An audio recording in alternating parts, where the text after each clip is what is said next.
Hello, everybody. Welcome to the People's Congregation of Shakers and Movers. My name is Sandy, and I am the Director of Spiritual Innovation here at the People's Congregation, which essentially means we're always looking for new ways to heal, connect, find hope, and find some peace in this crazy world that we are living in right now. And Matt is part of our programming. He comes here every single Tuesday to bring us this beautiful podcast called Rise Up Breathwork. And Matt, I just wanted to say, what a beautiful spring day. I know, right? It is. Yeah. It's finally spring in New England, guys. I can actually smell the sun on my skin today just from the brief walk from my car here. And that puts me in an amazing mood. So hopefully everybody else is in an awesome mood. Well, be careful. It's supposed to snow on Sunday. Oh, shh. Don't tell me that. No, I'm just kidding. So yeah, we have all kinds of cool things coming up.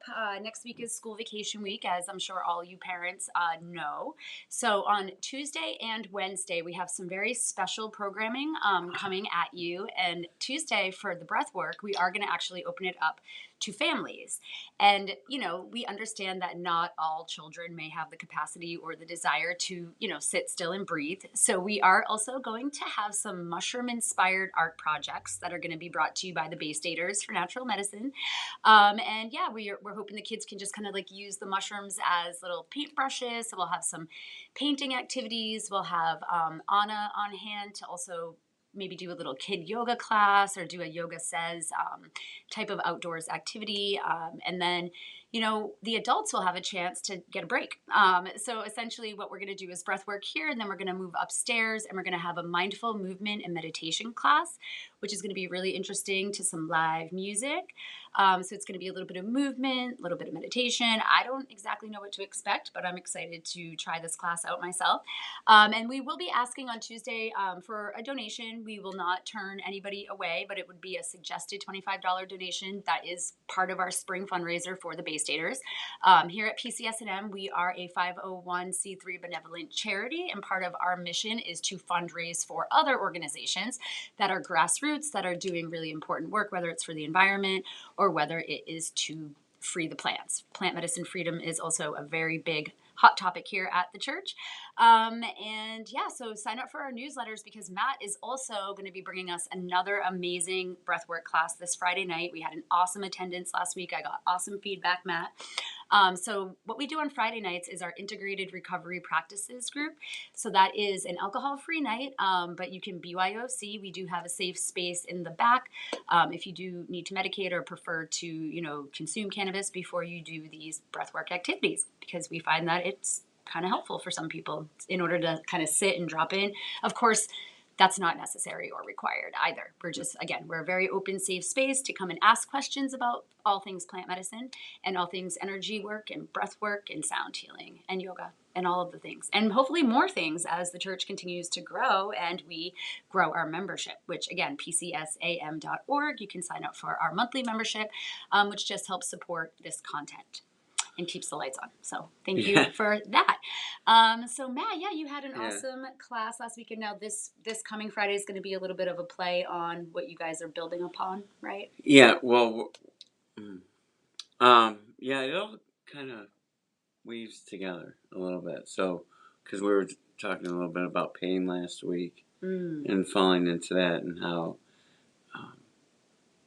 we might move into suffering, right? Mm-hmm. And so today we're going to start exploring maybe where that comes from, and then start developing tools to actually help with it. So it's all going to build up on each other.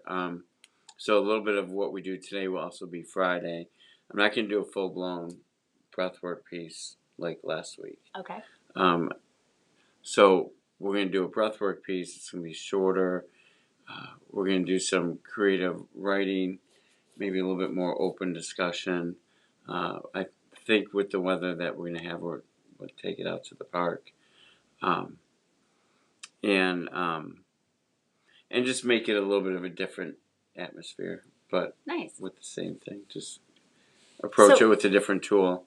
And then also even too, for next Tuesday too, I just want to throw in if there's any parents out there with young kids and stuff, I presently actively do breath work with 3 years old and up.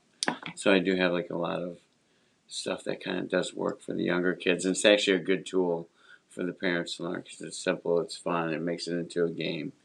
Nice. And so, yeah, I just want to throw that out there. Yeah, that's So, awesome. I think yeah. I think the younger we can start people, the better, right? Yeah. Because especially nowadays, they're starting kids younger and younger on pharmaceuticals. Yeah. You know, so it's like maybe we should just try to teach our kids how to breathe first. And that can make a really big difference, right? Or look at their nutrition, or look Yeah. at lots of other things. So Yeah. when you say, like, you know, pain is kind of like a trigger, right? Like pain, you know, can trigger depression. Pain can trigger isolation, right? So when you're talking about working, are you kind of talking about like looking for our triggers and identifying them so that we can, when you said something about like inner child work to Right. me earlier, what is meant by Okay. inner child work, for one thing? How do you define that? So when we look at, say, the womb, being carried in the womb Mm-hmm. through 7 years old. Okay. And so if you go back to when your children were young and they didn't know how to communicate, and so they would act out in a certain way to get your attention to have a need met and then met. And then part of your job as a mom with Jay was to figure out what needs are they asking for, right? Right. Do you remember going through that? Oh, I'm yeah, I sure you remember do. going through that. Okay. So